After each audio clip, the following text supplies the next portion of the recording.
नमस्ते मित्रों, AKB जी के ट्रिक्स यूट्यूब चैनल पे आपका स्वागत है। देखिए मित्रों, आज हम एक नए टॉपिक की ओर चलते हैं जो करंट से रिलेटेड रखते हैं। तो हम आज बात करेंगे भारत में कूनो नेशनल पार्क में लाए गए चीतों के बारे में डिस्कस करेंगे। विस्तृत रूप से पढ़ेंगे, शुरू से लेकर अंत तक पूरा वीडियो जरूर देखिएगा। लो मैं आ गया 70 साल बाद, यानी आज से 70 साल पहले चीतों का जो विलुप्त हो गई प्रजाति वो आज यानी सन 2022 में पुनर्वास हुआ। इसके बारे में हम डिस्कस विस्तृत रूप से करेंगे। शुरू से लेकर के अंत तक हमारे साथ बने रहेगा और पूरा विस्तृत रूप से वीडियो देखेगा। और 100% यदि इनसे संबंधित प्रश्न आएगा तो इन्हीं में से आएगा। देखिएगा, नामिया में लाए चीतों को PM मोदी ने कूनो नेशनल पार्क में छोड़ा गया। सबसे पहले आपको यही ध्यान रखना है कि कौन से नेशनल पार्क में लाया गया, तो कूनो नेशनल पार्क में लाया गया। चलो सुस्वागत करते हैं चीतों को, आगे चलते हैं, इसके बारे में पढ़ते हैं। भारत में चीतों का पुनर्वास। अब देखिए, बात करते हैं हम 17 सितंबर की, 17 सितंबर 2022, यानी प्रधानमंत्री नरेंद्र मोदी द्वारा अपने जन्म दिवस के अवसर पर बात करेंगे 17 सितंबर की। उस समय हमारे देश के यशस्वी प्रधानमंत्री नरेंद्र मोदी है, उनके जन्म दिवस के अवसर पर कितने चीतों को लाया गया? 8 चीतों को लाया गया। सबसे पहले डेट याद रखनी है, 17 सितंबर, फिर सन 2022, 17 सितंबर 2022, फिर नरेंद्र मोदी प्रधानमंत्री के जन्म दिवस के अवसर पर कितने चीते लाए गए? 8। कौन से राज्य में लाए गए? मध्य प्रदेश। कौन सा पार्क में लाए गए? कूनो राष्ट्रीय पार्क। ये विशेष रूप से ध्यान रखना है, क्योंकि कंपटीशन में किसी भी प्रकार से कैसे भी घुमा फिरा कर सवाल पूछा जा सकता है। अब देखिएगा, आगे चलते हैं कि इन चीतों में कितने मादा है और कितने नर है, ये भी पूछा जा सकता है। तो 5 मादा है और 3 नर है। कुल चीते कितने? 8 चीते हैं, उनमें से 5 मादा है और 3 नर है। और जिन्हें चीते के वैश्विक राजधानी कौन सी है? नाम्बिया से बोइंग के लिए कौन सा विमान के द्वारा लाया गया? तो विमान का नाम विशेष रूप से ध्यान रखना है, 747, यानी इसका मतलब ये हो गया कि 747 विमान द्वारा वहाँ इसको चीतों को लाया गया। अब देखो, चीतों को पुनर्वास की भारतीय योजना एक बहुप्रतीक्षित योजना है। इस वर्ष 12 और चीतों को लाने की योजना है। भारत में चीते को विलुप्त कब हुए ये पूछा जाए तो 1962 में विलुप्त प्रजाति घोषित कर दिया गया था और इसी को 2022 17 सितंबर के दिन वापस बसाया गया। अब देखिएगा, भारत में चीते के विलुप्त होने का कारण क्या है, यह भी जान लेते हैं।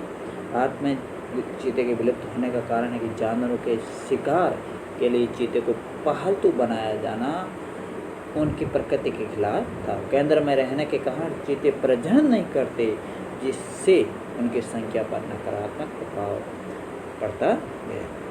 अब देखिएगा, भारत में चीते को बसाने पर चुनौती।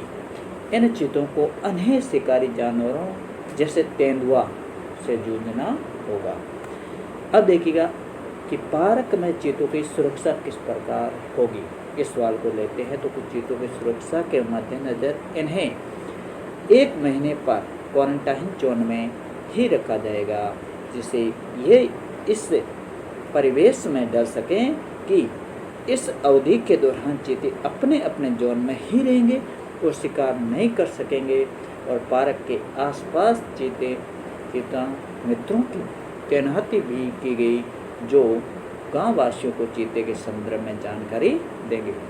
अब देखिएगा कि 7 बड़ी बिल्लियां, यह कि चीता प्रजाति से संबंध रखता है कि पैंथरा बड़ी जंगली बिल्लियां की प्रजाति है, और जिसमें शेर है, तेंदुआ है, जंगुआर है, बाघ है और हिम तेंदुआ शामिल है।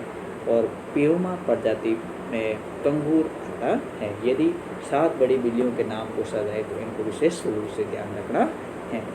अब देखिएगा कि कौनों राष्ट्रीय पार्क एक नज़र में हम पूरे को दौड़ाते हैं। देखिए वर्ष 1981 में लगभग 3300 वर्ग किलोमीटर में एक बड़े वन क्षेत्र के अंतर्गत लगभग 345 वर्ग किलोमीटर के कौनों वन्य जीव अभ्यारण्य की स्थापना की गई। विशेष रूप से ध्यान रखना है कि मध्य प्रदेश में कौनों वन्य जीव अभ्यारण्य की स्थापना कब की गई? 1981 में। लगभग आज से 3300 वर्ग किलोमीटर में एक बड़े वन क्षेत्र के अंतर्गत आता है।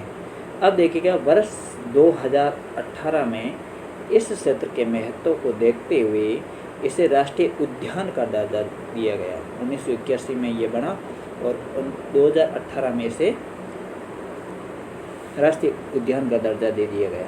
इस पार्क में कौनों नदी प्रवाहित होती है। यदि नदी का नाम पूछे तो इस पार्क के नाम पर ही कौनों नदी है, तो ये मध्य प्रदेश के श्योपुर जिले के अंतर्गत आता है। यदि जिले का नाम पूछा जाए तो विशेष रूप से ध्यान रखना है कि श्योपुर जिला जैव भौगोलिक रूप से यह क्षेत्र कांठियावाड़ गिर सूक्ष्म पर्णपाती वन पारिस्थितिकी क्षेत्र के अंतर्गत आता है। यदि जैव भौगोलिक रूप से पूछा जाए तो किस क्षेत्र में आता है, तो कांठियावाड़ गिर सूक्ष्म पर्णपाती वन पारिस्थितिकी क्षेत्र के अंतर्गत आता है।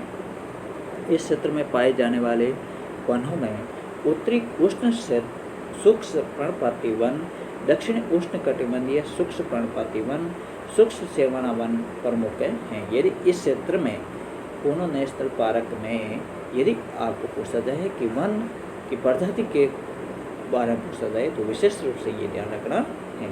इस क्षेत्र में यदि पूछा जाए कि घास की करधई, खेत, सलाई के जंगलों व घास के मैदान की गुणवत्ता है, यह घास की प्रजाति, इसको भी विशेष रूप से ध्यान रखना है।